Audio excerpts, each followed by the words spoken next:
चलो फिर आज हम स्टार्ट करेंगे। आज मतलब क्या है, एचटीटीपी हम आज खत्म कर देंगे, ठीक है। तो आज का पहला टॉपिक रहेगा कैशिंग। इससे पहले अब तक हमने क्या क्या पढ़ा। इससे पहले हमने पूरा क्लाइंट सर्वर आर्किटेक्चर देखा, उसकी प्रॉपर्टीज देखी, स्टेटलेसनेस, क्लाइंट सर्वर मॉडल, फिर हैंडशेक कम्युनिकेशन बिल्ड कैसे होता है, ठीक है, रिक्वेस्ट रिस्पॉन्स जाने से पहले। और उसके बाद एचटीटीपी का एवोल्यूशन कैसे हुआ, ठीक है, क्या क्या चीजें टाइम के साथ आई, कैसे कैसे सपोर्ट आए, और कौन से एचटीटीपी प्रोटो वर्जन क्या क्या सपोर्ट करते हैं अभी भी, क्योंकि बैकएंड सिस्टम्स में भी होता है कि एचटीटीपी 1.1 और एचटीटीपी 2.0 यूज होते हैं, ठीक है। और उसके बाद हेडर्स क्या होते हैं, ये हम हेडर्स का किस तरह से यूज करते हैं सिक्योरिटी में, कंटेंट में, कैसे कैसे हेल्प करते हैं, ठीक है। उसके बाद हमने एचटीटीपी की दो प्रॉपर्टीज देखी थी बेसिकली। पहला एक्सटेंसिबिलिटी, दूसरा रिमोट कंट्रोल। कैसे मतलब हम अंडरलाइंग आर्किटेक्चर को बिना छेड़े एचटीटीपी को यूज कर सकते हैं किसी भी टेक्नोलॉजी को अडॉप्ट करने के लिए। उसके बाद हमने एचटीटीपी मेथड्स देखे थे, इसके लाइव एग्जांपल्स देखे थे सारे करके, नेटवर्क टाइप में जा जाके कि कैसे रिक्वेस्ट जाती है, रिस्पॉन्स आता है, ठीक है। उसके बाद हमने इसके बिहेवियर देखे थे कि कौन कौन से मेथड्स जो है आइडम पोटेंट होते हैं और कौन कौन से नॉन आइडम पोटेंट होते हैं। आइडम पोटेंट का बेसिकली मतलब क्या होता है कि मतलब हम एक काम को करने, मतलब हम एक काम कर रहे हैं, अब हम उसको उस काम को एक बार करें या 1000 बार करें, उसका रिजल्ट सेम ही रहेगा, ठीक है। और नॉन आइडम पोटेंट मतलब हम जितनी बार उसको परफॉर्म करेंगे उतनी बार उसका रिजल्ट अलग आएगा। उसके बाद हमने ऑप्शंस मेथड देखे थे, कॉर्स देखे थे क्या होता है, ठीक है। मतलब एक सर्वर एक क्लाइंट को किस तरह रिस्ट्रिक्ट करता है कि उस पे वो रिक्वेस्ट ना आए। और ये बेसिकली ब्राउजर की पॉलिसी होती है सिक्योरिटी रीजंस की वजह से, ठीक है। उसके बाद प्री फ्लाइट रिक्वेस्ट देखी थी हमने, जो ऑप्शंस मेथड के साथ जाती थी, जो बेसिकली सर्वर की कैपेबिलिटीज जानने के लिए मदद करता था कि हाँ भाई तू, मैं तेरे पे रिक्वेस्ट तो भेजने भेजने वाला हूँ, पर तू मेरे को ये बता कि तू क्या क्या सपोर्ट करता है, ठीक है। वो सब देखा था। फिर हमने एचटीटीपी रिस्पॉन्स कोड देखे थे, जो एक स्टैंडर्डाइज वे है कम्युनिकेशन को एक्नॉलेज करने का कि भाई जो मैं एक्शन परफॉर्म करना चाह रहा था उसका रिजल्ट क्या रहा, वो ठीक रहा, कुछ मैंने गलती कर दी या फिर कुछ तूने गलती कर, मतलब कुछ क्लाइंट ने गलती कर दी, कुछ सर्वर ने गलती कर दी, ठीक है, या फिर कुछ रिडायरेक्शन हो गया, ठीक है, या फिर कुछ इंफॉर्मेशन है हमारे पास, या सक्सेस आ गई, ठीक है। तो आज हम स्टार्ट करेंगे कैशिंग से। तो जब भी हम बैकएंड या फुल फ्लेज सिस्टम्स की बात करते हैं तो कैशिंग एक बहुत बड़ा रोल प्ले करती है, क्योंकि ये हमारी ओवरऑल परफॉर्मेंस को बहुत सपोर्ट करती है इस तरह से। क्योंकि तुम ही इमेजिन करो कि तुम्हारे पास 10 सर्वर हैं, 10 नहीं मान लो एक सर्वर है, ठीक है। तुम्हारे पास 1 लाख यूजर्स आए उस पे, ठीक है। और उसके बाद हर एक यूजर एक ही रिसोर्स को बार बार फेच करना चाहता है, एक ही रिसोर्स को बार बार फेच करना चाहता है। तो उस सिचुएशन में किस तरह, कितना ज्यादा सर्वर पे लोड पड़ेगा, ठीक है। लेकिन कैसा हो कि हम उस जो रिसोर्स बार जो ट्रेंडिंग है, ठीक, जो रिसोर्स ट्रेंडिंग है, जो यूजर्स बार बार फेच कर रहे हैं, यूज कर रहे हैं, उसको हम कहीं ऐसी जगह पहले से स्टोर करके रख दें कि हमको बार बार सर्वर को परेशान ना, मतलब कंप्यूटेशनल सर्वर की बार बार कंप्यूटेशन पावर यूज ना करनी पड़े। क्योंकि मैंने तुमको अब तक जितना समझाया उससे तुम्हें इतना तो समझ आ गया होगा कि बेसिकली सर्वर एक तरह का कंप्यूटर है, एक तरह का रैम है, जो चीजें स्टोर नहीं करता पर कंप्यूट करता है। मतलब एट मोमेंट चीजें कंप्यूट करके, ढूंढ के, प्रोसेस करके तुम्हें रिस्पॉन्स देता है, उसका रिजल्ट देता है, ठीक है। और इसके लिए हम फिर अगर मान लो एक ही चीज बार बार उसमें से फेच कर रहे हैं, तो एक तरह का ये वेस्ट ऑफ रिसोर्स हो गया, ठीक है। तो इसी को हैंडल करने के लिए हम कैशिंग का यूज करते हैं। कैशिंग क्या होती है? कैशिंग बेसिकली एक तरह की टेक्निक होती है जिससे हम कॉपीज ऑफ रिस्पॉन्सेज, मतलब जैसे कि मान लो एक कोई भी टॉपिक मेरे पास ना, मैं एक न्यूज चैनल हूँ, ठीक है, एक न्यूज कंपनी है मेरी। उस तो मैंने एक सर्वर बनाया, ठीक है, जिसमें सारे न्यूज, सब कुछ, सारी इंफॉर्मेशन सेव है। और अचानक से ना कोई, मेरे पास ऐसी न्यूज है जो बहुत ही ट्रेंडिंग चल रही है, और सारे यूजर्स उसको सर्च करते हैं और आके मेरे सर्वर पे रिक्वेस्ट भेजते हैं। तो उस सिचुएशन में क्या होगा कि सारे सारे यूजर्स आके सेम इंफॉर्मेशन मेरे सर्वर से फेच करना चाहेंगे, अलग अलग अलग लोकेशन से। क्योंकि जरूरी थोड़ी है कि भाई मैं इंडिया में हूँ तो अमेरिका वाला, अमेरिका में जो बंदा बैठा है वो इस न्यूज अगर फेच करना चाहता है मेरे सर्वर से, तो इतना बड़ा डिस्टेंस है। अब इतना बड़ा डिस्टेंस, तो उसका रिस्पॉन्स टाइम में भी कुछ क्या बोलते हैं, डिले होगा, ठीक है। और प्लस अगर इतने सारे लोग एक साथ सर्वर पे आएंगे तो लोड भी पड़ेगा। तो हम कैशिंग, मैंने बताया था शुरुआत में भी कि कैशिंग हम दो तीन तरीके से करते हैं। पहला सीडीएन हो गया, ठीक है, कंटेंट डिलीवरी नेटवर्क। दूसरा हो गया प्रॉक्सी सर्वर्स, ठीक है, और तीसरा होगा क्लाइंट साइड कैशिंग। तो आज हम बेसिकली क्लाइंट साइड कैशिंग देखेंगे, ठीक है। इसमें हम क्या करेंगे कि सर्वर से जो भी रिस्पॉन्स आएगा वो हम अपने क्लाइंट के ब्राउजर में या लोकल स्टोरेज में सेव करके रखेंगे फॉर सम टाइम, ठीक है। तो बेसिकली देखो क्या होता है caching. Caching is a technique to store the copies of the responses for the reuse, for reducing the need to repeated request to the server. मतलब हम एक ही रिक्वेस्ट को बार बार सर्वर पे ना भेजे, इसलिए हम कैशिंग का यूज करते हैं। और उससे क्या करते हैं, हम उसकी कॉपी बना के अपने पास रख लेते हैं किसी एक जगह। और वो एक जगह कहाँ कहाँ हो सकती है, वो या तो क्लाइंट साइड हो सकती है। क्लाइंट साइड मतलब तुम्हारा ब्राउजर हो गया, तुम्हारा मोबाइल ऐप हो गया, तुम्हारा डेस्कटॉप ऐप हो गया। तुम जब अपने तुमने देखा होगा, तुम अपने मोबाइल में ऐप इन्फो करके एक सेक्शन होता है ना हर एक ऐप का, तो उसमें जाते हो तो वहां पे जब तुम स्टोरेज के सेक्शन में जाते हो तो वहां पे भी दो ऑप्शन होता है, एक तो क्लियर डाटा होता है और एक क्लियर कैश होता है। तो क्लियर डाटा तो बेसिकली तुम्हारा ओवरऑल डाटा, मतलब 0 to 100 जितना भी डाटा है, सारा डाटा उड़ा देगा, ठीक है। क्लियर कैश का मतलब जो डाटा तुमने सर्वर से फेच करके रखा है और तुमने अपने लोकल स्टोरेज पे रखा है, क्योंकि वो डाटा बार बार यूज हो रहा है कहीं ना कहीं, ठीक है। तो वो वैसा डाटा है। तो कैशिंग हमें मदद किस चीज में करती है, तो कैशिंग बेसिकली हमें लोड टाइम में मदद करती है। लोड टाइम में कैसे, कि अब तुम ही सोचो कि तो मैंने तो कोई एक चीज लोड कर ली, ठीक है।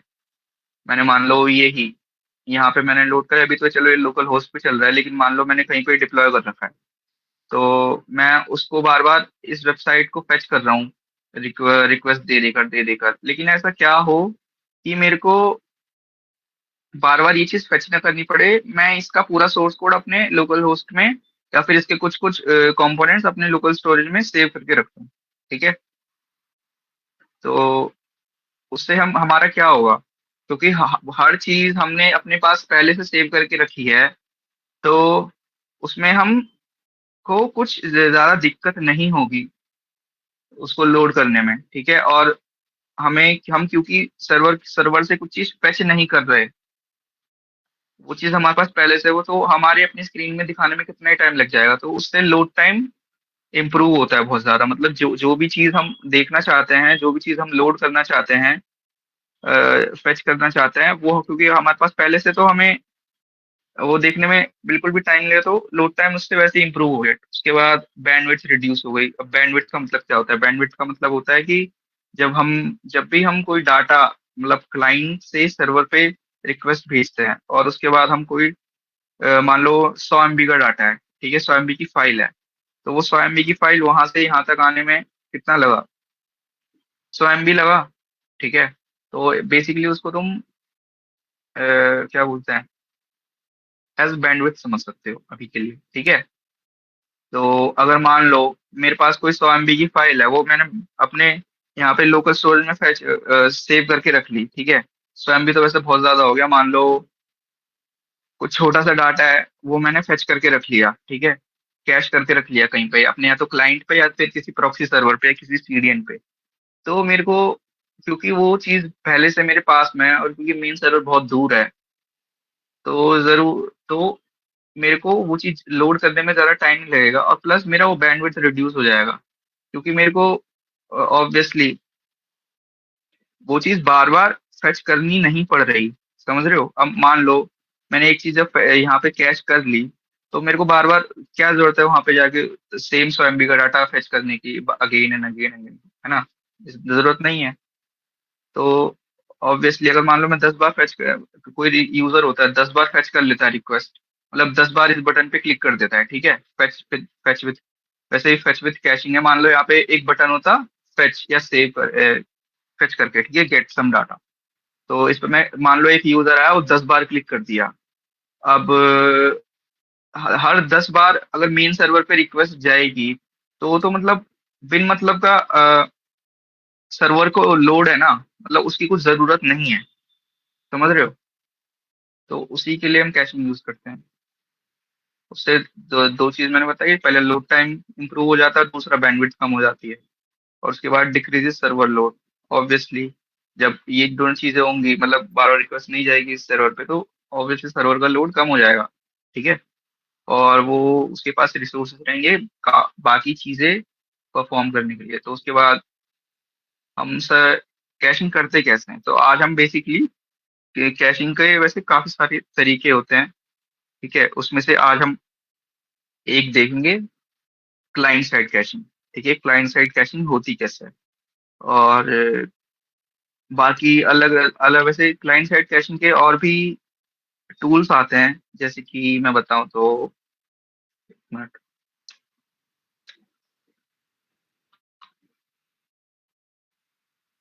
हाँ, जैसे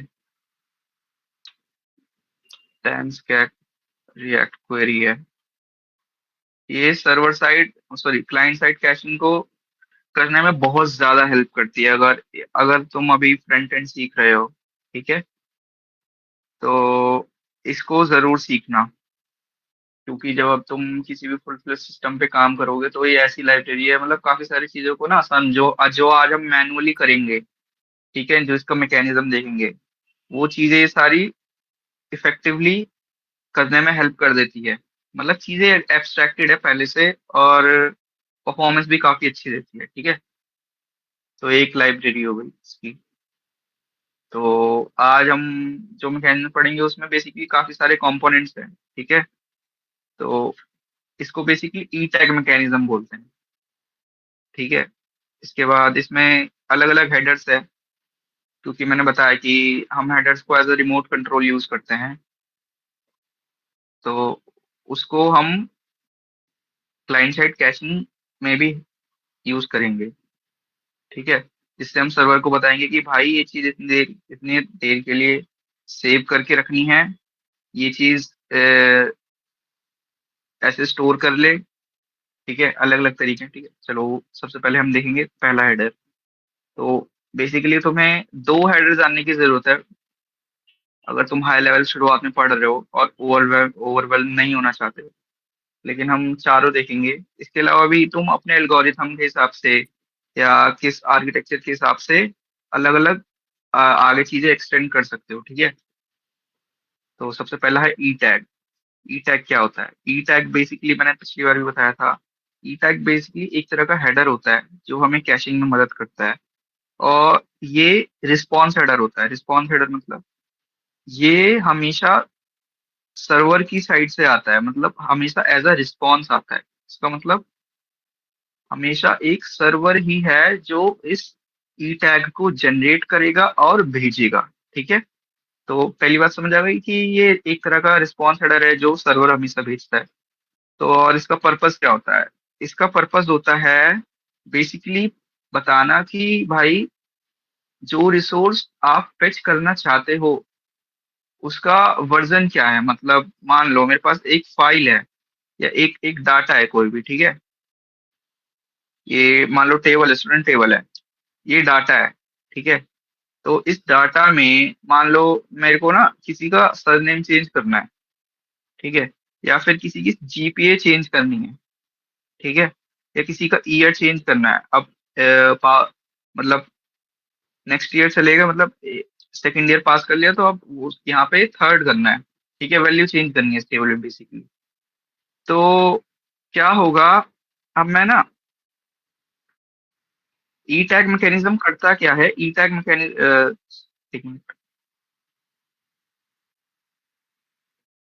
ई टैग मैकेनिज्म के थ्रू होता क्या है बेसिकली, ई टैग हेडर जो है ना, हर रिसोर्स का जो कैशिंग में हो रहा है, मतलब जो कैशिंग के लूप में है अभी के लिए, चलो वो छोड़ो, जो भी मतलब हम रिसोर्स कैश करना चाहते हैं, तो उसका ये वर्जन स्टोर करके रखता है।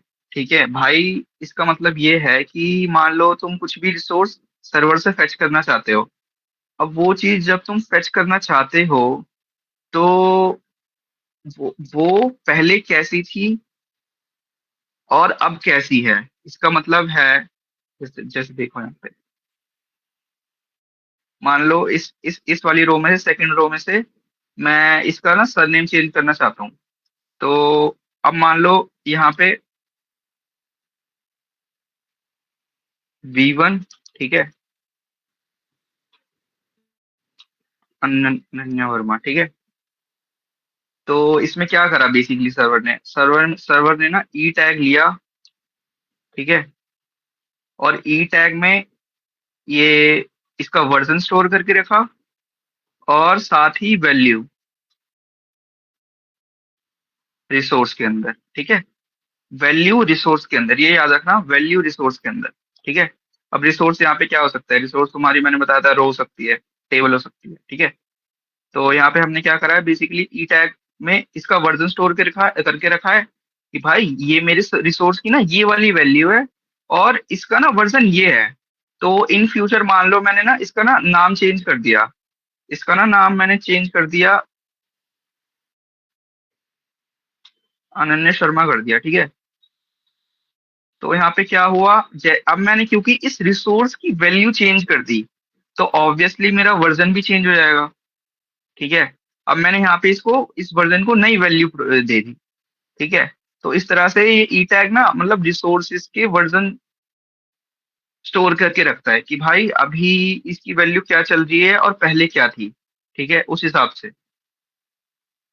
तो देखो क्या करता है, प्रोवाइड्स अ यूनिक आइडेंटिफायर, मतलब एक यूनिक आइडेंटिफायर, मतलब एक ऐसी वैल्यू जो यूनिकली तुम अ, ढूंढ सकते हो, मतलब समझ सकते हो, आइडेंटिफाई कर सकते हो किसी को। जैसे डाटाबेस में अगर तुमने पढ़ा हो तो प्राइमरी की होती है ना एक, कि मतलब कोई भी रिसोर्स को ढूंढने में यूनिकली, जैसे कि मान लो तुम्हारे, अगर ये कॉलेज का डाटा होता, रियल डाटा होता, ये तो चलो temporary as a dummy data है, कॉलेज का डाटा होता, तो यहाँ पे तुम्हारी स्टूडेंट आईडी होती, ठीक है, तुम्हारा नाम है, फिर बाकी इन्फॉर्मेशन, ठीक है।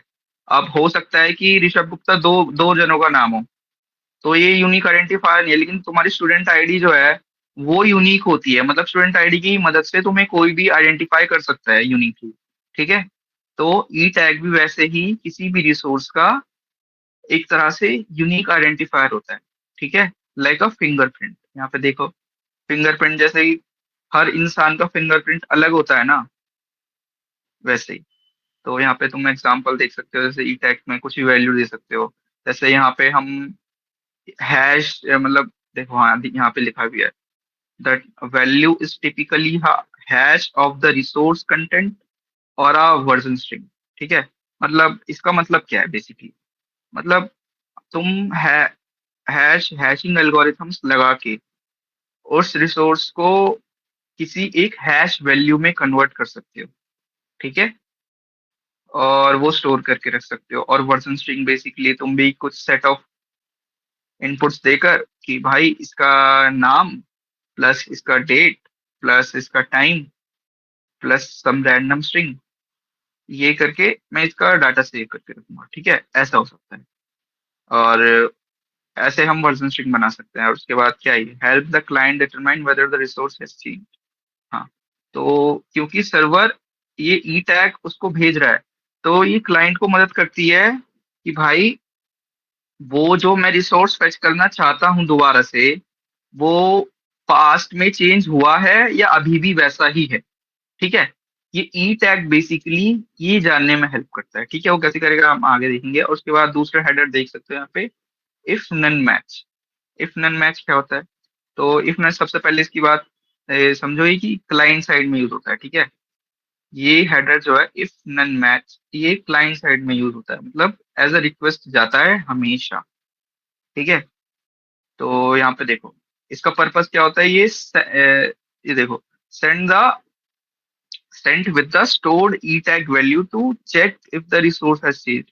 ये बेसिकली ई टैग की वैल्यू को क्लाइंट साइड पर स्टोर करके रखता है।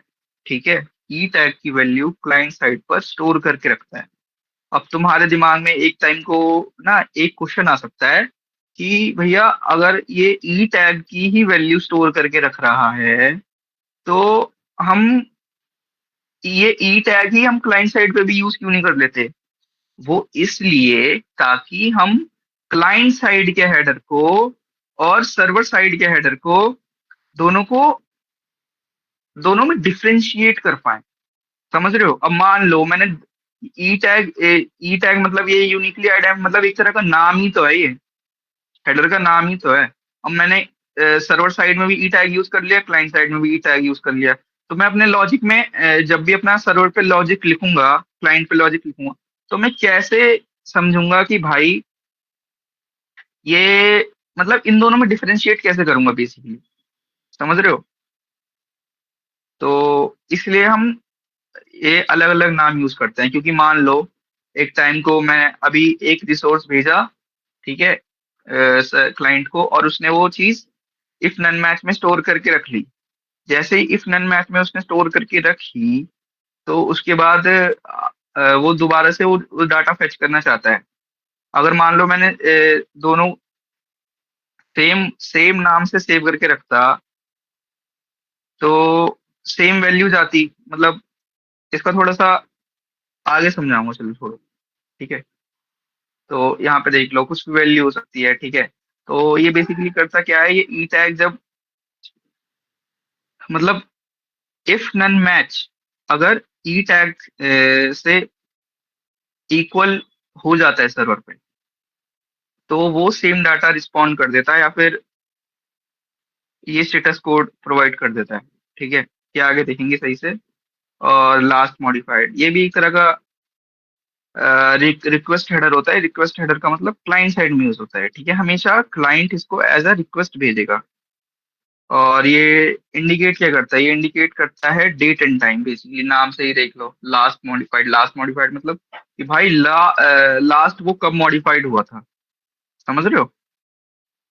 और कुछ भी वैल्यू देख लो, यहाँ पे एग्जांपल दे रखा है। और उसके बाद if modified since. If modified since क्या होता है?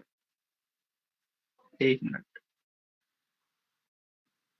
Sorry sorry sorry, last modified response header होता है, जो सर्वर भेजता है क्लाइंट को और बताता है कि कब ये रिसोर्स मॉडिफाई हुआ था। और इफ मॉडिफाइड सिंस क्लाइंट भेजता है कि भाई ये तब मॉडिफाइड हुआ है। इसका अब हम ना एक पूरा सा वो देखते हैं, चलो।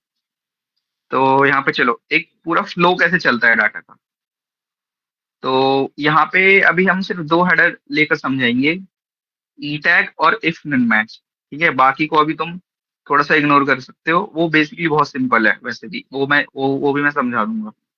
तो यहाँ पे होता कैसे है? तो सबसे पहले एक क्लाइंट है, एक सर्वर है। ठीक है, सबसे पहले क्लाइंट करता क्या है? क्लाइंट ना कुछ भी ना एक रिक्वेस्ट भेजता है सर्वर को। ठीक है, जैसे कि मान लो मैंने एक गेट मेथड के साथ, जो कि मेरा कोई भी डाटा फेच करने के लिए यूज होता है, और स्लैश डाटा मतलब इस वाले राउट पर, मतलब इस वाले रिसोर्स को मैं एक्सेस करना चाहता हूँ सर्वर से। ठीक है, मतलब इस गेट मेथड की मदद से इस वाले राउट पे जाके, इस वाले यूआरएल पे जाके मैं सर्वर से कोई डाटा फेच करना चाहता हूँ। ठीक है, अब यहाँ पे जो भी डाटा होगा वो सर्वर ना मेरे को भेजेगा, सक्सेसफुली सक्सेसफुली भेजेगा। तो वो क्या क्या करेगा? सबसे पहले 200 स्टेटस कोड प्रोवाइड करेगा। 200 किसके लिए होता है? 200 होता है सक्सेस दिखाने के लिए। ठीक है, और वो कहेगा ओके, मतलब जो आप जो भी एक्शन परफॉर्म करना चाहते हैं वो सक्सेसफुली डन हो चुका है। और उसके साथ वो एक ई टैग भेजेगा। ई टैग में वो क्या भेजेगा, वो ई टैग में एक वर्जन स्ट्रिंग भेजेगा। वर्जन स्ट्रिंग मतलब बेसिकली वो उस इस जो रिसोर्स हम इसके साथ भेज रहे हैं, मतलब इस वाले के साथ, इस वाली रिस्पॉन्स के साथ जो भी रिसोर्स भेज रहे हैं, वो उसको अ, उसका यूनिक आइडेंटिफायर भेजेगा ई टैग के साथ, ठीक है। और इसके बाद जैसे ही क्लाइंट को मिल जाएगा तो क्लाइंट क्या करेगा, क्लाइंट करेगा इसको स्टोर, ठीक है। क्लाइंट जो है रिस्पॉन्स को स्टोर कर लेगा और ई टैग को भी स्टोर कर लेगा, समझ रहे हो, अपने ब्राउजर में या फिर अपने मोबाइल में या अपने डेस्कटॉप ऐप में, ठीक है। उसके बाद क्या होगा, उसके बाद ना मान लो इन फ्यूचर ये क्लाइंट दोबारा से सेम राउट पे जाके सेम मेथड के साथ डाटा ना फेच करना चाहता है, ठीक है। अब मैंने तुम्हें बताया कि क्लाइंट मतलब इफ नन मैच हेडर ना, सबसे पहली बात रिक्वेस्ट हेडर होता है, और ये ना ई टैग की वैल्यू क्लाइंट साइड पर स्टोर करके रख लेता है, ताकि हम उस रिसोर्स का वर्जन समझ सकें, ठीक है। तो जैसे ही ये जाएगा तो ई टैग, ये वाली जो ई टैग की वैल्यू है वो इफ नन मैच हेडर पे जाके स्टोर हो जाएगी क्लाइंट के ब्राउजर में, ठीक है। उसके बाद ब्राउजर में या फिर डेस्कटॉप ऐप में या मोबाइल ऐप में, ठीक है, कहीं भी। उसके बाद उसके बाद क्या होगा, उसके बाद जैसे ही मान लो मैं सेम मेथड पे सेम यूआरएल राउट पे जाकर वो डाटा फेच करना चाहता हूँ, तो फिर मैं ये सिर्फ मेथड और ये नहीं भेजूंगा, मैं इसके साथ एक हेडर भी भेजूंगा। वो हेडर क्या होगा, इफ नन मैच, ठीक है। इफ नन मैच हेडर मैं साथ में भेजूंगा, क्योंकि मैंने क्या करा है, ई टैग की वैल्यू अपने ब्राउजर में स्टोर करके रखी है इफ नन मैच में, ठीक है। एक मिनट रुकना। वही, तो हाँ, तो हम कहाँ पर थे, हम कैशिंग का मैकेनिज्म समझ रहे थे, ई टैग मैकेनिज्म समझ रहे थे, जिससे हम क्लाइंट साइड कैशिंग करते हैं, मतलब जो भी है डाटा क्लाइंट साइड में स्टोर करते हैं हेडर्स के थ्रू, ठीक है। हेडर्स की मदद से, हेडर्स को हम as a remote control use करते हैं, ठीक है। तो इसमें हम देख रहे थे कि सबसे पहले तो एक क्लाइंट होता है, एक सर्वर होता है। तो क्लाइंट सबसे पहले मान लो क्लाइंट को ना कुछ भी रिक्वेस्ट भेजनी है इस डाटा यूआरएल पे, ठीक है। ये डाटा मतलब डाटा एक तरह का राउट या रिसोर्स समझ सकते हो, ठीक है। और इस पे हम इस वाले राउट पे जाके हमको क्या एक्शन परफॉर्म करना है, किस इंटेंट से, गेट इंटेंट से, मतलब, ठीक है, हमें कुछ भी डाटा फेच करना है इस वाले रिसोर्स पे जाके। तो उसके बाद हम सबसे पहले क्लाइंट से इस सर्वर पे रिक्वेस्ट भेजेंगे, फिर जैसे ही सर्वर को ये रिक्वेस्ट मिलेगी तो वो हमें ये सारा डाटा रिस्पॉन्स में देगा, ठीक है। और रिस्पॉन्स में वो उसके बाद क्या करेगा, उसके बाद जैसे ही हमारी वो सक्सेसफुल जाएगी, उसके बाद हमें वो 200 कोड प्रोवाइड करेगा ओके के साथ, जो सक्सेस रिप्रेजेंट करता है। और साथ में हमें वो एक ई टैग देगा, ई टैग एक तरह का हेडर है, और इसमें हमें बेसिकली ये वर्जन स्ट्रिंग देगा। वर्जन स्ट्रिंग मतलब जो भी एक तरह की यूनिक आइडेंटिफायर वैल्यू होगी, और ये हमारा रिसोर्स का वर्जन दिखाएगी, ठीक है। उसके बाद जैसे ही ये रिस्पॉन्स स्टेटस कोड और ई टैग क्लाइंट को मिलेगा, तो ये क्लाइंट क्या करेगा, क्लाइंट स्टोर कर लेगा ये रिस्पॉन्स को और ई टैग को वो किस में स्टोर करेगा, ई टैग को वो इफ नन मैच में स्टोर करेगा, ठीक है। मैंने बताया था ना कि इफ नन मैच क्या करता है, इफ नन मैच करता है कि ये रिस्पॉन्स में आए हुए ई टैग को क्लाइंट साइड में as a if none match header store करके रखता है, ठीक है। तो जैसे ये स्टोर कर लेगा, अब मान लो इन फ्यूचर इसको ना दोबारा से यही वाला डाटा, मतलब इसी वाले राउट पे जाके यही वाला मेथड इम्प्लीमेंट करना है, ठीक है। और इसको फिर सेम डाटा फेच करना है। तो जब हम ये इस बार ये सेम रिक्वेस्ट भेजेंगे ना, तो इसके साथ हम सिर्फ रिक्वेस्ट नहीं भेजेंगे, इसके साथ हम इफ नन मैच हेडर भी भेजेंगे, समझ रहे हो। इफ नन मैच हेडर भी भेजेंगे। इफ नन मैच हेडर में हमने क्या सेव करके रखा है, इफ नन मैच हेडर में हमने ई टैग की वैल्यू सेव करके रखी है। ई टैग की वैल्यू क्या है, ई टैग की वैल्यू एक वर्जन स्ट्रिंग है। वो वर्जन स्ट्रिंग क्या शो करती है, रिप्रेजेंट करती है, वो वर्जन स्ट्रिंग किसी भी रिसोर्स का, किसी भी डाटा का यूनिक आइडेंटिफायर है। ठीक है। तो जैसे ये इफ नन मैच हेडर जाएगा सर्वर पे, तो ना ये सर्वर ई टैग को, मतलब सर्वर पे स्टोर हुए ई टैग को और इफ नन मैच हेडर को ना, दोनों को ना मिलाकर देखेगा। ठीक है। जैसे कि मैं बताऊं एक।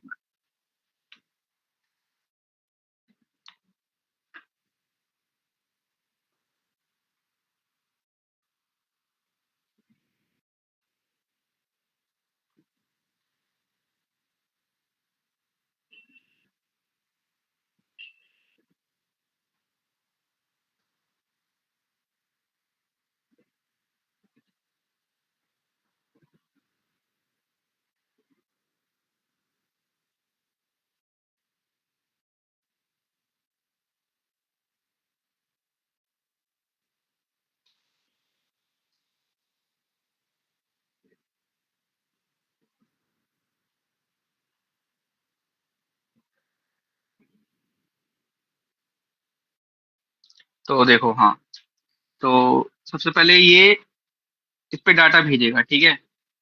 उसके बाद यहाँ पे क्या करेगा, ई टैग जनरेट करेगा। ठीक है। सर्वर ई टैग जनरेट करेगा यहाँ पे। ठीक है, प्रोसेस के दौरान। फिर ई टैग को साथ में रिस्पॉन्स के साथ भेज देगा। ठीक है। और जैसे ही इसको क्लाइंट को ये रिस्पॉन्स, और रिस्पॉन्स में क्या आएगा, रिस्पॉन्स में डाटा भी आएगा साथ में। ठीक है। तो जैसे ही डाटा इसको मिल जाएगा, डाटा, स्टेटस कोड और ई टैग मिल जाएगा इसको, तो फिर क्या करेगा, इफ नन मैच में ई टैग की वैल्यू सेव करके रखेगा। समझ रहे हो। Force E tag value in if none match header at client side. समझ रहे हो। और फिर उसके बाद हमें कभी भी कोई भी रिक्वेस्ट वापस से भेजनी पड़ेगा सर्वर पे, उसी मेथड के साथ, उसी रिसोर्स पे, तो फिर हम इसको साथ में इफ नन मैच हेडर के साथ भेजते हैं। ठीक है। तो इफ नन मैच हेडर जाके क्या क्या करता है, क्या सर्वर पे जाके क्या करता है, इफ नन मैच जाता है is equal to E tag. अगर मान लो ये ट्रू हुआ तो क्या करेगा, अगर मान लो ये ट्रू हुआ तो फिर ये पता क्या करेगा, तो ये कुछ नहीं करेगा, ये बस ना 304 status code without any data client को रिस्पॉन्स कर देगा। ठीक है। 304 स्टेटस कोड क्या क्या दिखाता है, मैंने पिछली बार स्टेटस कोड तुम्हें समझाए थे ना, वहां पे मैंने समझाया था कि 304 जो स्टेटस कोड होता है वो बेसिकली कैशिंग में यूज होता है। देखो यहाँ पे 304 not modified, the resource has not change since the last request. इसका मतलब हमने रिक्वेस्ट पिछली बार भेजी थी, और और भेजने के बाद हमें जो डाटा वहां पर मिला था, अभी भी वो डाटा वैसा का वैसा ही है। ठीक है। तो basically if none match header जाएगा और ये चेक करेगा is it equal to E tag, अगर हाँ तो फिर ये 304 नॉट मॉडिफाइड इसको भेज देगा और बोलेगा कि जो आपने डाटा कैश करके रखा हुआ है ना, उसी को यूज कर लो। ठीक है। जो आपने डाटा कैश करके रखा है उसी को यूज कर लो। ठीक है। इतना समझ आया। और मान लो अगर ये फॉल्स हो गया, फिर फॉल्स हो गया तो क्या करेगा बताओ। फॉल्स हो गया तो फिर ये दोबारा से 200 ओके और प्लस डाटा प्लस ई टैग की नई वैल्यू, ई टैग की मान लो V2 भेज देगा। समझ रहे हो, समझ रहे हो ना। और चलो दोबारा से समझाता हूँ, अगर किसी को थोड़ा सा डाउट हो, शुरुआत से देखो। तो कैशिंग कैसे होती है, कैशिंग क्लाइंट साइड कैशिंग कैसे होती है। तो सबसे पहले एक क्लाइंट होता है, एक सर्वर होता है। और सबसे पहले फिर क्लाइंट ना चाहता है कि मैं गेट मेथड के साथ इस वाले डाटा पे, मतलब इस वाले यूआरएल पे जाके, इस वाले राउट पे जाके एक रिक्वेस्ट फेच करना चाहता, मतलब एक रिक्वेस्ट देना चाहता हूँ जिससे मैं डाटा फेच करना चाहता हूँ, ठीक है। और सबसे पहले फिर हम ये रिक्वेस्ट जैसे ही भेजेंगे तो फिर ये सर्वर के पास जाएगी। सर्वर क्या करेगा, सर्वर ई टैग जनरेट करेगा, ठीक है। ई टैग जनरेट करेगा, ई टैग किसका जनरेट करेगा, ई टैग जनरेट करेगा ऑफ दैट पर्टिकुलर रिसोर्स। मतलब जो भी हम रिसोर्स अभी फेच करना चाहते हैं, जो भी हमें हम डाटा अभी फेच करना चाहते हैं, उसका वर्जन स्ट्रिंग बना लेगा, ठीक है, जनरेट कर लेगा और उसको रिस्पॉन्स के साथ विथ 200 ओके और डाटा के साथ ई टैग भेज देगा, ठीक है। फिर जैसे ये सारा रिस्पॉन्स जाएगा क्लाइंट के पास, तो क्लाइंट क्या करेगा, क्लाइंट करेगा सबसे पहले वो रिस्पॉन्स को तो स्टोर कर ही लेगा और उसके साथ वो ई टैग को भी स्टोर कर लेगा, लेकिन वो ई टैग को एज एन ई टैग नहीं स्टोर करेगा। अब मेरा इसका मतलब क्या है, ई टैग क्या है, ई टैग एक तरह का नाम ही तो है, किसी का हेडर का नाम ही तो है। ई टैग की वैल्यू को पता है वो किसमें स्टोर कर लेगा, E tag value in if none match header. समझ रहे हो क्या करा, इफ नन मैच हेडर में जाके उसने ई टैग की वैल्यू स्टोर कर ली, ठीक है। और अब इफ नन मैच की वैल्यू स्टोर हो गई क्लाइंट साइड पे, तो फिर अब मान लो सेम राउट पे जाके मेरे को ये वाला मेथड इंप्लीमेंट करना है और मेरे को डाटा फेच करना है। तो फिर इस बार पता है मैं कैसे करूंगा, इस बार मैं जैसे ही ये रिक्वेस्ट भेजूंगा तो इसके साथ में इफ नन मैच हेडर भी भेजूंगा।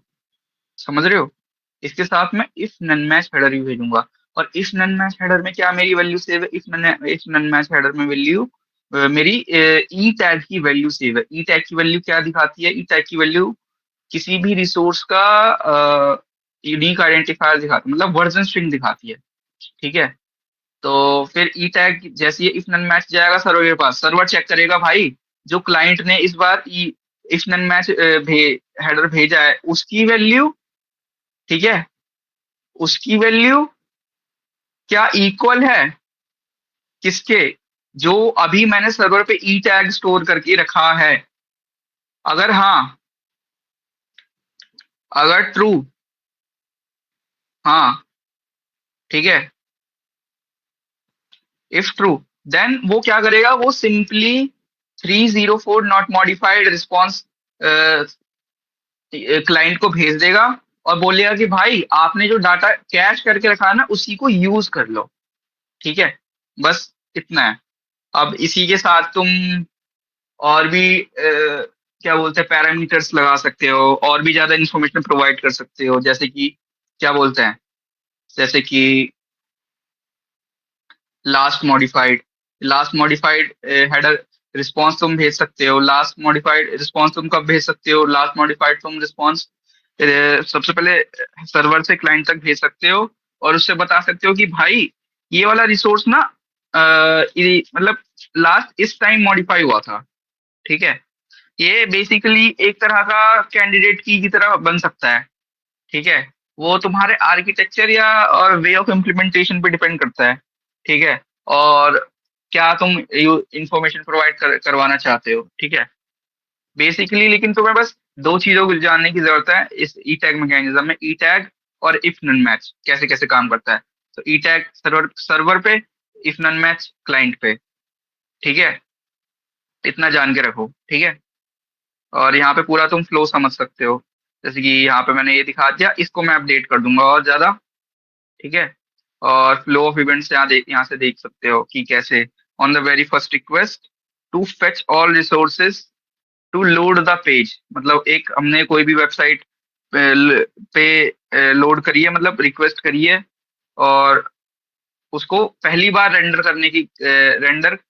करने के लिए हमें सारा डाटा चाहिए होगा। तो हम हमारे पास जो है अभी इफ नन मैच हेडर है वो तो खाली है पहली बार, क्योंकि अभी हमने कोई डाटा ही फेच नहीं करा भाई। समझ रहे हो, तो क्योंकि because the server has not provided anything, और क्योंकि अब तक हमने कोई डाटा फेच ही नहीं करा, तो फिर हम पहले रेंडर के बाद जैसे ही डाटा फेच करेंगे तो उसके बाद वो ई टैग दो हेडर्स प्रोवाइड करेगा, ठीक है।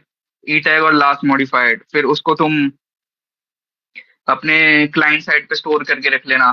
ठीक है, ई टैग की वैल्यू इफ नन मैच में, लास्ट मॉडिफाई की इफ मॉडिफाइड सिंस। ठीक है, और ऐसे ही करके तुम सारा डाटा कैश करते हो।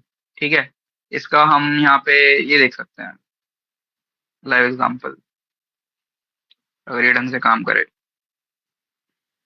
तो बेसिकली मान लो मैंने एक डेमो देने के लिए एक छोटी सी वेबसाइट बनाई है। ठीक है, इसमें कुछ नहीं है। इसमें मैं एक फाइल जनरेट कर रहा हूँ। ठीक है, यहाँ पे मैंने फाइल का नाम दे दिया। फाइल एक तरह का डाटा हो गई। ठीक है, फाइल एक तरह का डाटा हो गई। उसके बाद यहाँ पे मैं इसमें कुछ भी लिखना चाहता हूँ। ठीक है, मैं मान लो लिख दूंगा टेस्टिंग। ठीक है, उसके बाद मैं क्या करूंगा, मैं इसको ना सेव कर लूंगा सर्वर पे। ठीक है, मैं तो नेटवर्क ऐप देखते रहना। तो जैसे ही मैं सेव बटन पे क्लिक करूंगा तो क्या होगा, देखो यहाँ पे दो रिक्वेस्ट आई ना नेटवर्क टैब में। अब चलो इसको समझते हैं। तो सबसे पहले रिक्वेस्ट है, कौन सी है देखो। सबसे पहले रिक्वेस्ट है, इसका नाम ये है text डॉट टीएक्सटी, और इसका स्टेटस कोड है 204। 204 किस लिए यूज होता है, याद करो याद करो। 204 किसके लिए यूज होता है, नो कंटेंट। मतलब इसका ये है कि भाई आपने जो रिक्वेस्ट भेजी है वो तो सक्सेसफुल है। ठीक है, पर ना मेरे पास कुछ ऐसा कंटेंट नहीं है जो मैं आपको भेज सकूं।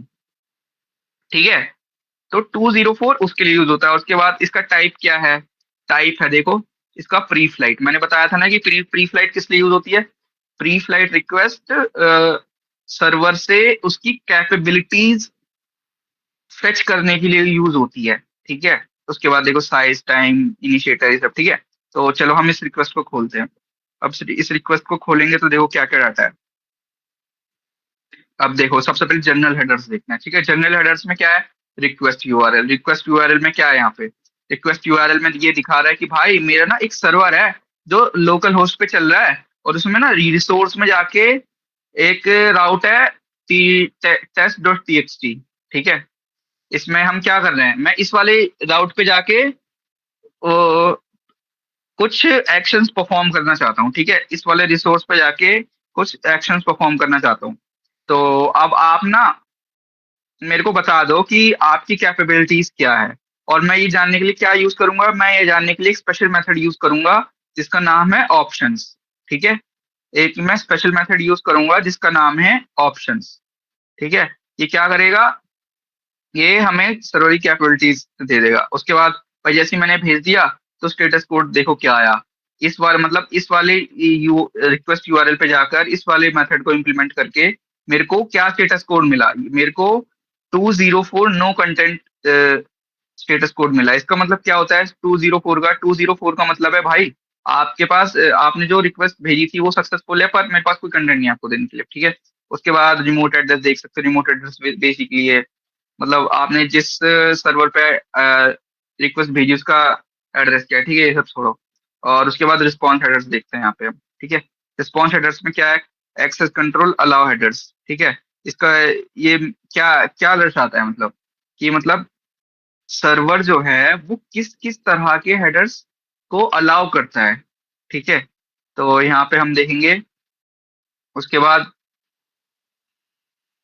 कौन कौन से मेथड्स सर्वर अलाउ करता है कि भाई हाँ आप यहाँ पे आके ये एक्शंस परफॉर्म कर सकते हो। ठीक है, और उसके बाद हम देखेंगे ये देखो कि ये मैंने एक्सेस कंट्रोल अलाउ ओरिजिन कर रखते हैं, डिफाइन कर रखा है। ये बेसिकली क्या करता है, ये बेसिकली कॉर्ड्स डिफाइन करने के लिए यूज होता है ना। कॉर्ड्स क्या होता है, कॉर्ड्स मतलब क्रॉस ओरिजिन रिसोर्स शेयरिंग। ठीक है, ये बेसिकली डिफाइन करता है कि भाई मैं ना अपने सर्वर पे किस वेबसाइट से जाकर जो ब्राउजर से एक्सेस हो सके, किस वेबसाइट को मतलब किस वेबसाइट से कम्युनिकेट करने के लिए मैं रेडी हूँ। ठीक है, ये वो दिखाता है। तो ये सब दिखा के इसने एक्सेस कंट्रोल डिफाइन करवाया। ठीक है, इन सब से इसने क्या अपनी कैपेबिलिटीज ही तो बताई है ना।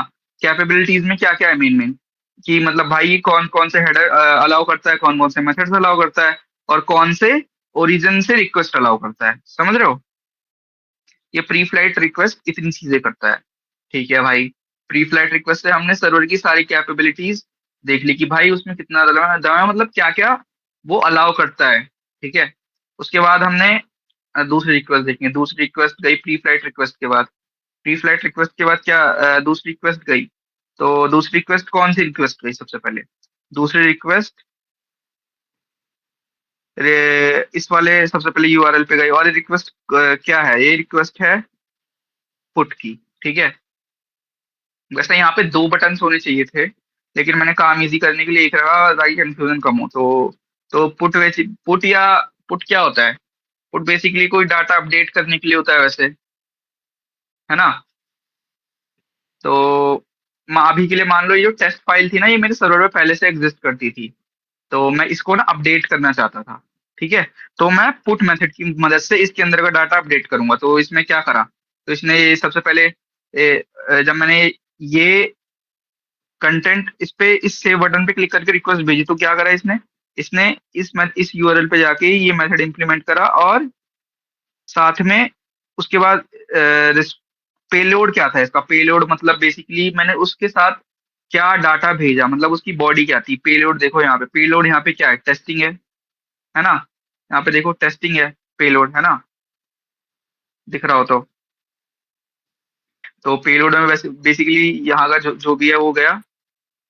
अ, उसके बाद हमने क्या करा, उसके बाद सर्वर ने स्टेटस कोड हमें दिया भाई 201, मतलब सक्सेस है। और हमने आप जो रिक्वेस्ट अपडेट करना चाहते हो, क्रिएट करना चाहते हो, वो सक्सेसफुली हो चुका है। ठीक है। उसके बाद हमने देखो क्या करा। उसके बाद बेसिकली सर्वर ने वही ये जो बेसिक बेसिक बेसिक हेडर्स आते हैं हर बार वो चीज। और यहाँ पे देखो नई चीज हम क्या पढ़ रहे थे, ई टैग, है ना। देखो यहाँ पे इसने नया हेडर सर्वर ने रिस्पॉन्स करा है, देखो ये रिस्पॉन्स हेडर के अंदर है ना, ये रिस्पॉन्स हेडर के अंदर है। और तो इसने क्या करा है, ई टैग एक नया हेडर भेजा है हमें। अब तक ई टैग भेज रहा था, कोई नहीं भेज रहा था। इसने नया ई टैग भेजा है, देखो इसकी वैल्यू कितनी अजीब सी है। इसका मतलब इसने कोई हैश फंक्शन यूज करके मेरे को डाटा इंक्रिप्ट करके, मतलब डाटा इंक्रिप्ट बेसिकली मान सकते हो, मतलब एक यूनिक आइडेंटिफायर बना के मेरे को इसने भेज दिया। ठीक है। As a E tag. अब मैं क्या करूंगा यहाँ पे देखो, अगर मैं तुम्हें दिखाऊं, तो इफ नन मैच की वैल्यू मेरे मेरे पे ना यहाँ पे सेव हो जाएगी क्लाइंट साइड पे। अब मेरे को ये चीज कैसे पता, ये चीज मेरे को ऐसे पता, देखो मैं यहाँ पे एप्लीकेशंस में जा रहा हूँ, एप्लीकेशंस में दिख रहा है ना। एप्लीकेशंस में जाके ना काफी सारे सेक्शंस होते हैं यहाँ पे। तो सबसे पहले एप्लीकेशन है, इसको इग्नोर मारो। फिर यहाँ पे है स्टोरेज। स्टोरेज के अंदर जैसे ही जाओगे, एक तो यहाँ पे होगा लोकल स्टोरेज, सेशन स्टोरेज। तो हमें जाना है लोकल स्टोरेज पे। लोकल स्टोरेज पे जाके यहाँ पे होना तो चाहिए टोकन बेसिकली। एक मिनट।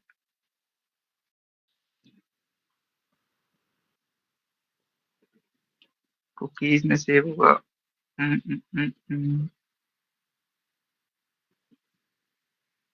वेट।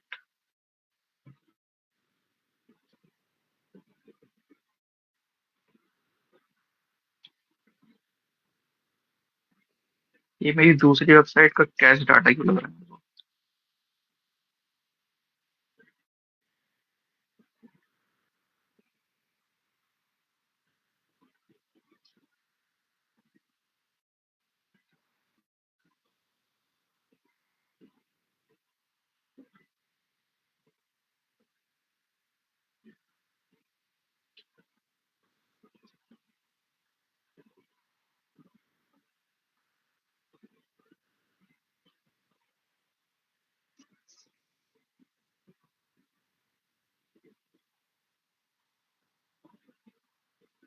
छोड़ो, अभी यहाँ पे हमने एज ए हेडर नहीं, मेरे हिसाब से एज अ स्टेट कर रखा हो, लेकिन तुम समझ लो ठीक है कि हम क्लाइंट साइड पे as a header, as a cookie, या फिर तुम एज अ स्टेट भी अपने वेबसाइट पे यहाँ पे, जैसे कि मैंने स्टेट में करा है पक्का, मेरे को कैसे पता, मैं तुम्हें एप्लीकेशन का कोड दिखाता हूँ। देखो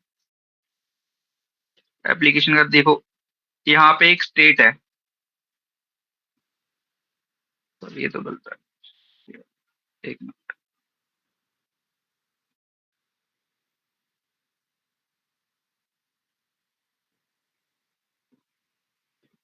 हाँ देखो, मैंने ई टैग की वैल्यू यहाँ पे स्टोर करके रख रखी है। ठीक है। समझ रहे हो? और इसको मैं कैसे भेज रहा हूँ, ये वैसे देखो मत, तुम ओवरवेल्म हो जाओगे। मतलब अभी ना बेसिकली ये समझ के रखो कि जैसे ही मैं कोई भी डाटा क्लाइंट से सर्वर तक भेजता हूँ, फिर उसको आके मैं उसका यूनिक आइडेंटिफायर अपने क्लाइंट साइड पे स्टोर करके रख लेता हूँ इफ नन मैच हेडर में। ठीक है। और उसके बाद जैसे ही मैं नए रिक्वेस्ट भेजता हूँ, तो उसके बाद मैं उसके साथ में इफ नन मैच हेडर भी भेजता हूँ। ठीक है। वो मेरे को कैसे पता है, यहाँ पे देखो नेटवर्क टैब में पता चलेगा। तो मैं इफ फैच विथ कैशिंग में पे क्लिक करता हूँ। ठीक है। मैंने क्लिक करा। ठीक है। अब देखना, यहाँ पे देखो ये नई रिक्वेस्ट आई। नई रिक्वेस्ट में क्या है? नई रिक्वेस्ट में देखो, इस वाले यूआरएल पे जाके जो सेम यूआरएल है, इसने गेट मेथड करा। इसका मतलब क्या है? इसका मतलब इसने करा है कि भाई जो मैंने डाटा बनाया था ना, इस वाली रिसोर्स मतलब इस वाले यूआरएल पे जाके वो डाटा ना मेरे को लाके फेच कर दो। ठीक है, लाके मेरे को दे दो। और फिर जैसे ही मैंने उसको भेजा, तो उसको फाइनल स्टेटस कोड क्या है, मतलब सर्वर ने क्या रिस्पॉन्ड करा, 200। ओके। ठीक है। लेकिन उसके साथ देखो क्या हुआ यहाँ पे।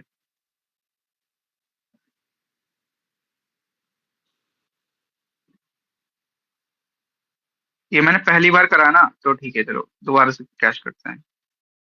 इसमें 304, हाँ देखो देखो, जब मैंने इसको जो डाटा मैंने अपने क्लाइंट में कैश कर लिया था, उसके बाद मेरे को वही डाटा मैंने दोबारा से फेच करना चाहा। देखो मैंने फेच विद कैशिंग पे 2 बार क्लिक करा ना, मतलब मैंने वो सेम डाटा 2 बार पहली बार में तो चलो इफ नन मैच हेडर वो होता है, जीरो होता है। ठीक है, मतलब कुछ जनरेट ही नहीं हुआ होता। ठीक है। लेकिन सेकंड टाइम में जब मैंने करा, जब वो डाटा कैश्ड हो चुका था, उसके बाद जब मैंने वो दोबारा से रिक्वेस्ट भेजी, तो क्या हुआ, इसने सर्वर ने मेरे को ना रिस्पॉन्स दिया कि भाई 304 नॉट मॉडिफाइड। इसका मतलब ये है जो आप रिसोर्स फेच करना चाहते हो वो लास्ट टाइम जैसी थी अभी भी वैसी है। ठीक है। उसके बाद जैसे ही मेरे को ये पता चला कि भाई 304 मॉडिफाइड नॉट मॉडिफाइड है, तो भाई जो जो भी मैंने यहाँ पे स्टोर करके रखा हुआ होगा अपने साइट, वो मैं यूज कर लूंगा।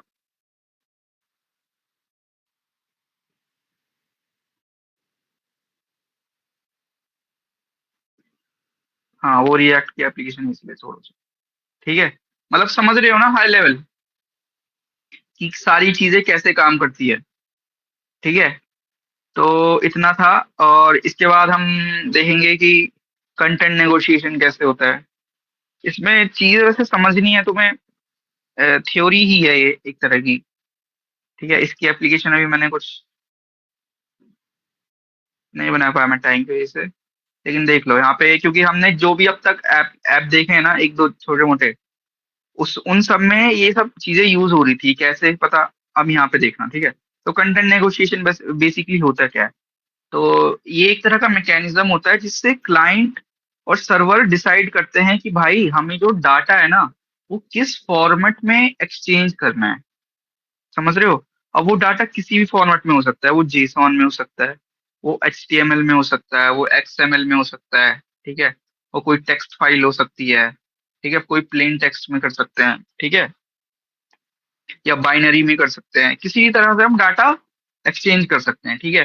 तो इस ये मैकेनिज्म बेसिकली बताता है कि भाई हमें किस तरह से डाटा एक्सचेंज करना है। तो इसमें काफी सारे हेडर्स होते हैं जो तुम्हें जानना बहुत जरूरी है। तो सबसे पहला है मीडिया टाइप। मीडिया टाइप, ये इस हेडर की हमने पहले भी बात की थी। ये बेसिकली एक्सेप्ट हेडर क्या करता है? एक्सेप्ट हेडर सबसे पहली बात क्लाइंट साइड होता है। ठीक है। ये tells about the type of media that client prefer. ये हमेशा क्लाइंट साइड से सर्वर को जाता है और सर्वर को ये बताता है कि भाई मैं इस तरह का डाटा फेच करता हूँ। जैसे कि एग्जांपल देते हैं, चलो अगर यहाँ पे हो तो देखो, तो मैंने यहाँ पे ये भेजा। ठीक है। तो यहाँ पे एक्सेप्ट हेडर होना चाहिए। हाँ देखो, ये एक्सेप्ट हेडर मैंने यहाँ पे क्या करा है, एक्सेप्ट हेडर में यहाँ पे स्लैश स्टार लगा रखा है। इसका मतलब मैं भाई हर तरह का डाटा एक्सेप्ट करने के लिए रेडी हूँ। हर तरह का डाटा। ठीक है। तो ये वाला एग्जांपल वैसे बेकार है, तो हम दूसरी वाली वेबसाइट देखेंगे। छोड़ो।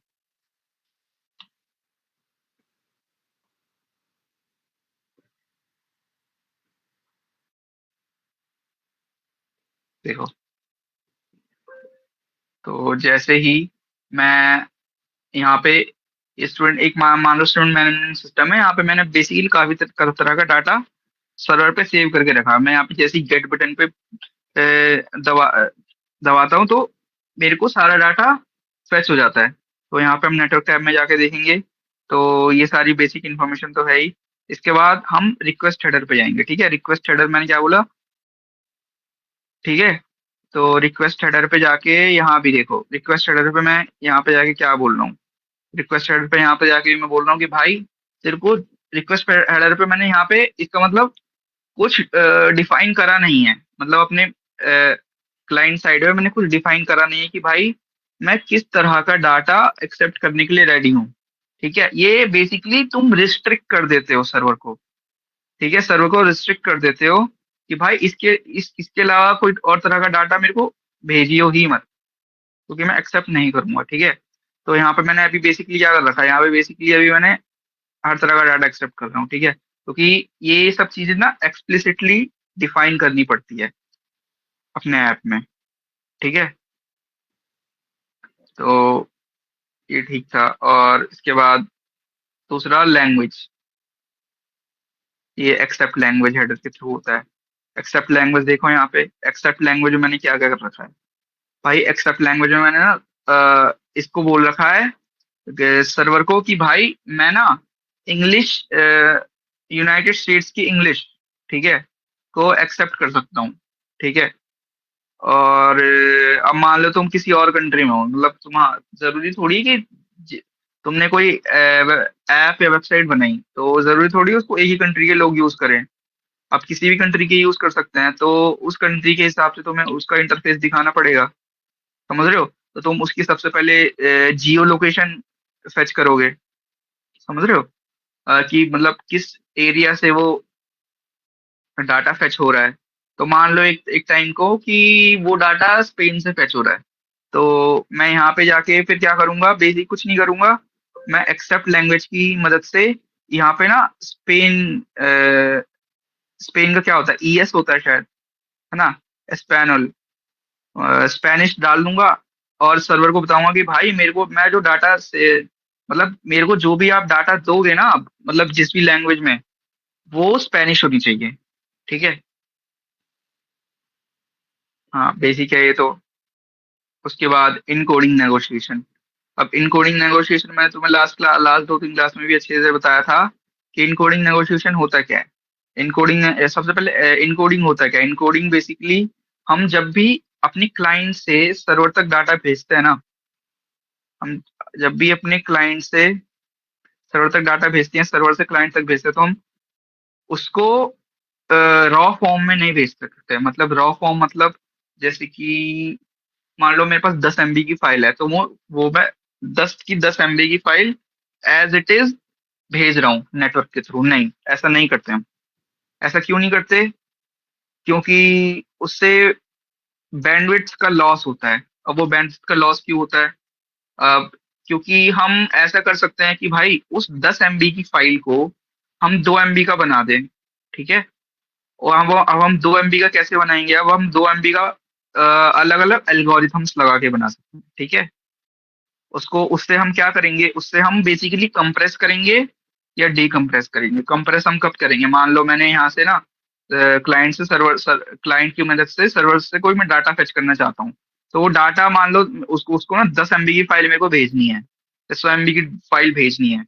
तो वो उसको ना कंप्रेस कर देगा, और कंप्रेस कर देगा किसी एक एल्गोरिथम से। वो एल्गोरिथम्स क्या क्या हो सकती है? वो एल्गोरिथम gzip हो सकती है, डीफ्लेट हो सकती है, बीआर हो सकती है, ZSTD हो सकती है। ठीक है, ये अलग अलग तरह के एल्गोरिथम्स के नाम हैं। ठीक है, तो हाँ, तो सर्वर ने पहले उस फाइल को कंप्रेस कर दिया। मान लो 100 MB की फाइल है, वो 20 MB में कर दी। ठीक है, और फिर उसने वो नेटवर्क के थ्रू भेजा। और फिर वो जैसे वो मेरे ब्राउजर या मोबाइल ऐप पे या किसी पे आएगा, तो वो आके सबसे पहले अपने आप ही डीकम्प्रेस हो जाएगा। मतलब वो सबसे पहले देखेगा कि भाई ये कौन कौन से इनकोडिंग हेडर, इनकोडिंग मतलब कौन कौन से कंप्रेशन टेक्निक्स सपोर्ट करते हैं, कैसे कैसे कैसे देखेंगे? वो इसी की मदद से तो देखेंगे। अब मान लो मैंने सर्वर से ना कोई डाटा भेज तो दिया कंप्रेस करके, पर मैंने सर्वर को रिक्वेस्ट रिक्वेस्ट हेडर ने बताया ही नहीं कि भाई मैं किस किस तरह का डाटा, मतलब किस किस तरह की कंप्रेशन टेक्निक सपोर्ट करता हूँ। मान लो उसने ना सर्वर बोला कि भाई, सर्वर ने ना सिर्फ बोला कि मैं, सर्वर ने कुछ नहीं बोला, मतलब सर्वर ने एक भी टेक्निक बताई नहीं, और मैंने gzip से उसको कंप्रेस कर दिया। और जैसे ही वो क्लाइंट के पास गई, अब क्लाइंट gzip को सपोर्ट ही नहीं करता, क्लाइंट gzip को सपोर्ट नहीं करता, वो उसको डिकम्प्रेस कैसे करेगा और यूजर को फाइनली दिखाएगा कैसे? समझ रहे हो?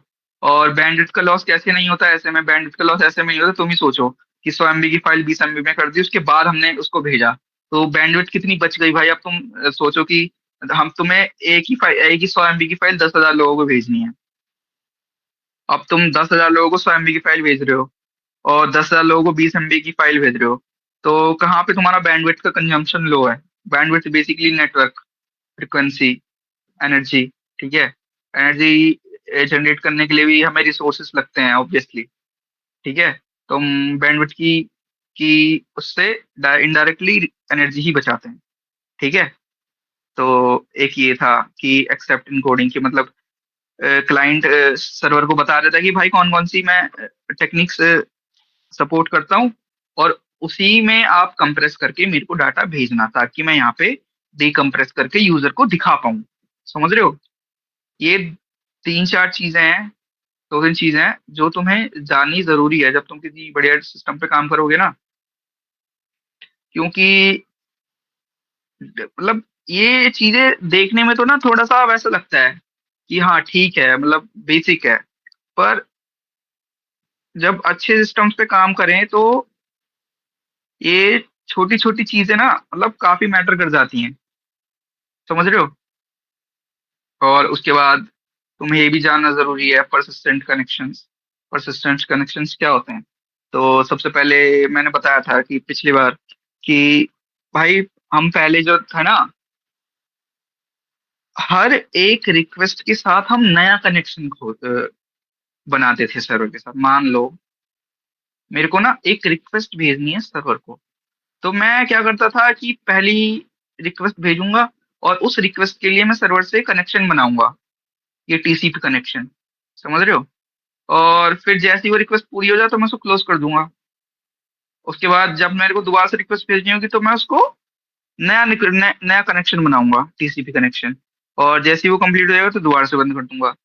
तो शुरुआती एचटीटीपी 1.0 में क्या होता था, ऐसे ही होता था कि मतलब कोई भी कनेक्शन ना ज्यादा देर तक रहता नहीं था, मतलब रिस्पॉन्स आने के बाद, खत्म होने के बाद वो अपने आप ही क्लोज हो जाता था। समझ रहे हो?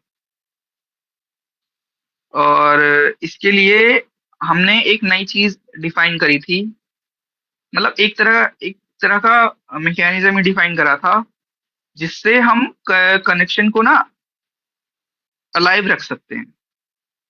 समझ रहे हो? कनेक्शन को हम अलाइव रख सकते हैं। अलाइव का मतलब क्या है?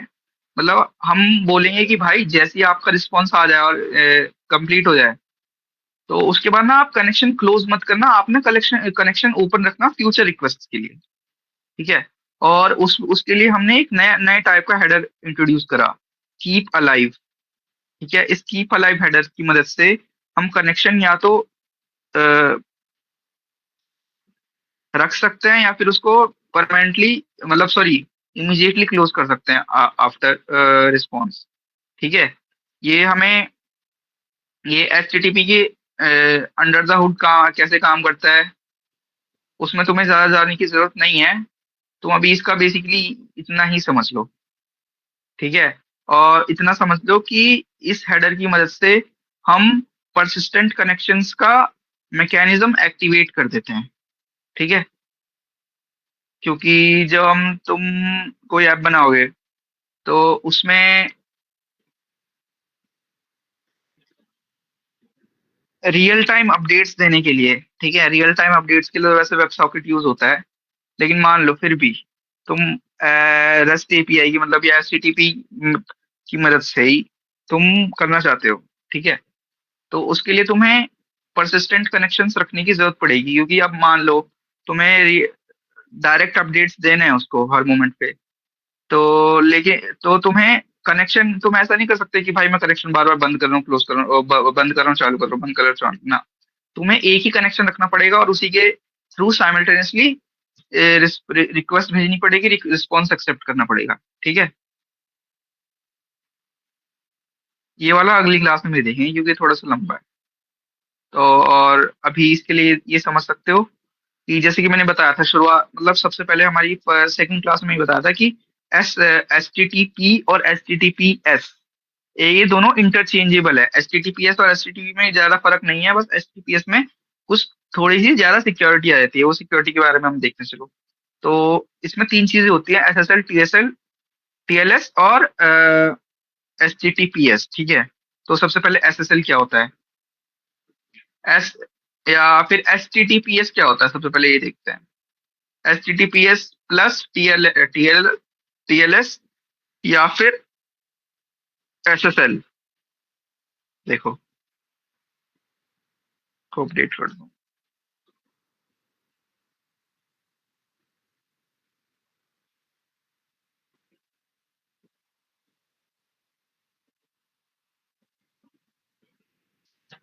हाँ छोड़ो, डीएनएस प्रोपोगेट नहीं हुआ, हाँ छोड़ो। तो बेसिकली एसएसएल क्या होता है, सबसे पहले एसएसएल होता है सिक्योर सॉकेट लेयर। अब सिक्योर सॉकेट लेयर क्या होता है, जब भी हम कोई कम्युनिकेशन करते हैं, अभी तुम्हें उसमें इसमें उतना ज्यादा डीप जाने की जरूरत नहीं है, तुम बस एक हाई लेवल अंडरस्टैंडिंग लेके चलो। ठीक है, कि जब भी हम कोई कम्युनिकेशन करते हैं ना, तो सॉकेट्स के थ्रू ऑब्वियसली होके जाता है। जब तुम कंप्यूटर नेटवर्क्स पढ़ोगे तब तुम्हें ये सब चीजें ज्यादा अच्छे से समझ आएंगी। तो एसएसएल बेसिकली क्या होता है, ये कम्युनिकेशन को इनक्रिप्ट करता है। ठीक है, और इंक्रिप्शन की मदद से ये डाटा ब्रीचेस से हमें बचाता है। जैसे कि मान लो तुम्हें कोई पासवर्ड है, ठीक है, कोई क्रेडिट कार्ड नंबर है। अब मैंने क्लाइंट, मान लो मैं किसी ना शॉपिंग वेबसाइट पे, या शॉपिंग वेबसाइट पे मैं जब गया, तो उस पे जाके मैंने अपना क्रेडिट कार्ड नंबर डाला, ठीक है, अपना सीवीवी डाला, ठीक है। अब वो क्लाइंट से सर्वर तक एक क्या बोलते हैं, सिक्योर्ड वे में पहुंचे, उसके लिए हम एचटीटीपी के ऊपर, एचटीटीपी प्रोटोकॉल के ऊपर एक एसएसएल लगा देते हैं। ठीक है, वैसे एसएसएल अभी डिप्रिकेट हो चुका है। ठीक है, एसएसएल की जगह हम टीएलएस यूज करते हैं। समझ में आ रहा है? तो लेकिन एसएसएल को तुम ऐसा समझ सकते हो, बेसिकली इंक्रिप्शन करता है और डाटा ब्रीचेस से बचाता है। मतलब इसकी मदद, जब हम एसएसएल लगा देते हैं तो कोई भी हैकर हमें इंटरसेप्ट नहीं कर सकता बीच में। इंटरसेप्ट का मतलब मैंने बताया था कि जैसे कि अब क्लाइंट से सर्वर तक जा रही है कोई भी इंफॉर्मेशन, तो बीच में आके ना कोई बंदा ना रिक्वेस्ट को ना इंटरसेप्ट नहीं कर सकता। मतलब बीच में आके ना रिक्वेस्ट को पकड़ नहीं सकता। जैसे कि मैंने दिखाया था, बर्फ सूट क्या करता है, बर्फ सूट इंटरसेप्शन नहीं करता है। इंटरसेप्ट की मदद से क्या करता है कि मैंने बेसिकली अपने क्रोम ब्राउजर में ना प्रॉक्सी लगा दी है। ठीक है, और उसके बाद मैंने क्या करा है कि बर्फ सूट को ना एक्सेस दे दिया अपने ब्राउजर का। ठीक है, अपने नेटवर्क में थोड़ा सा एक पोर्ट दे दिया है। मतलब बेसिकली एक ओपन पोर्ट मैंने बर्फ सूट को असाइन कर दिया है। ठीक है, अब उस पोर्ट की मदद से वो क्या करेगा, वो मेरे इस क्रोम में जितनी भी मैं रिक्वेस्ट भेजूंगा, तो ये सारी रिक्वेस्ट ना बीच में ही रोक लेगा। इसका मतलब क्या है, इसका मतलब ये मेरा ब्राउजर है, ये मेरा मेन सर्वर है, जो भी मैं वेबसाइट यूज करना चाहता हूँ, और बीच में मेरा कहीं पे, यहाँ पे बीच में कहीं पे मेरा बर्फ सूट बैठा हुआ है। ये मेरी सारी नेटवर्क कॉल्स को इंटरसेप्ट कर रहा है, मतलब पकड़ रहा है बीच बीच में आके कि भाई हो क्या रहा है। ठीक है, जैसे मैं करके दिखाऊं एक, देखो, पहले मैं ड्रॉप कॉल कर देता हूँ। ठीक है, तो यहाँ पे देखो, यहाँ पे मेरा एक क्रोम है। ठीक है, यहाँ पे देखो, मैं जैसे रिफ्रेश बटन पे क्लिक करूंगा ना, इंटरसेप्ट देखना यहाँ पे ऑन है। तो जैसे जैसे इस पे क्लिक करूंगा, देखना है वहाँ क्या होगा। देखो, अब ना यहाँ पे क्या हो रहा है, पता है क्या हो रहा है?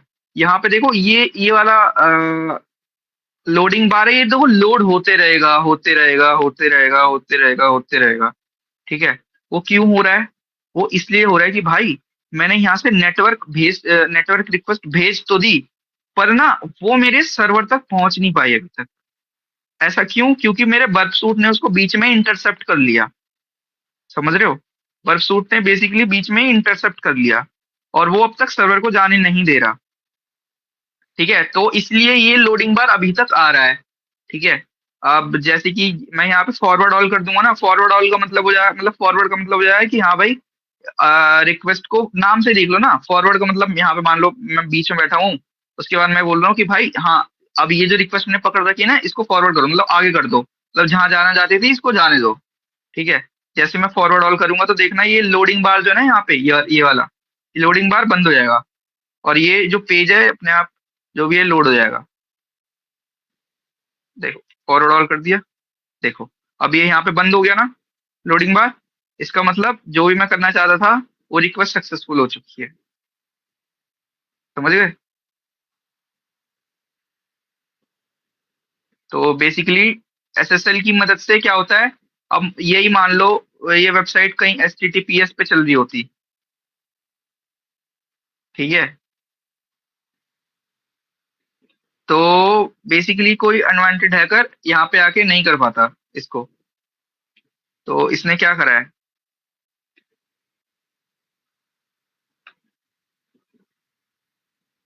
हाँ तो अब ये आउटडेट हो चुकी है, क्योंकि अलग अलग लेवल्स पे अलग अलग क्या बोलते हैं, एक्सेस होता है। ठीक है, सबके हैंडल करने की चीजें, तरीके अलग होते हैं। ठीक है, अब तुम ही सोचो कि जैसे कि तुम को कैसे बताऊं ये चीज।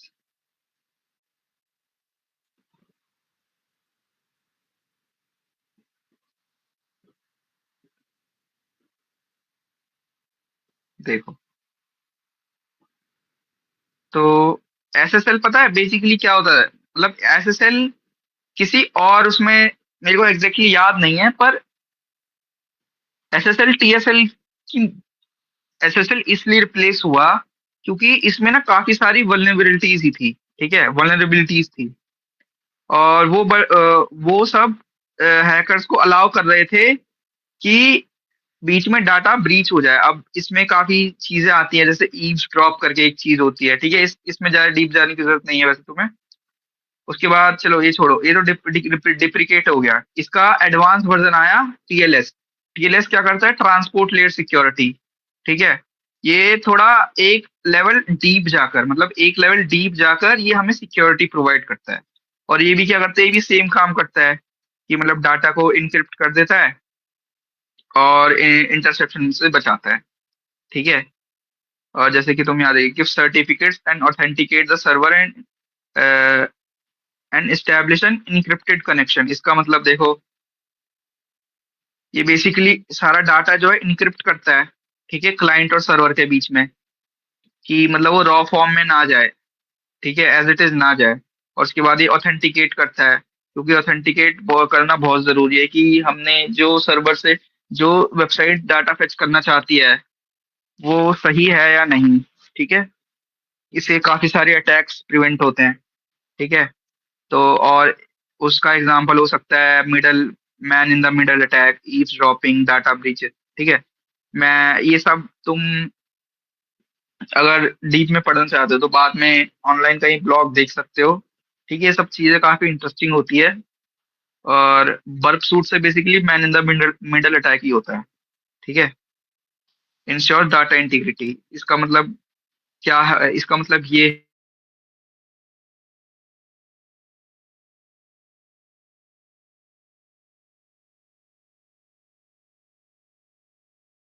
इंश्योर डाटा इंटीग्रिटी का मतलब ये एज इट इज ही सर्वर पे पहुंचे। ऐसा ना हो कि भाई बीच में कोई बंदा आ गया, उसने रिक्वेस्ट देखी और रिक्वेस्ट में ना कुछ मॉडिफिकेशन कर दी अपने हिसाब से।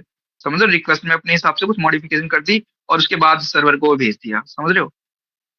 टीएलएस से हम ये डाटा इंटीग्रिटी बचाते हैं।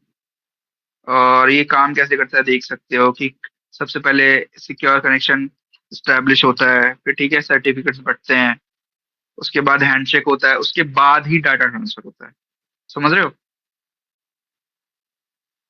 तो इतना था आज के लिए।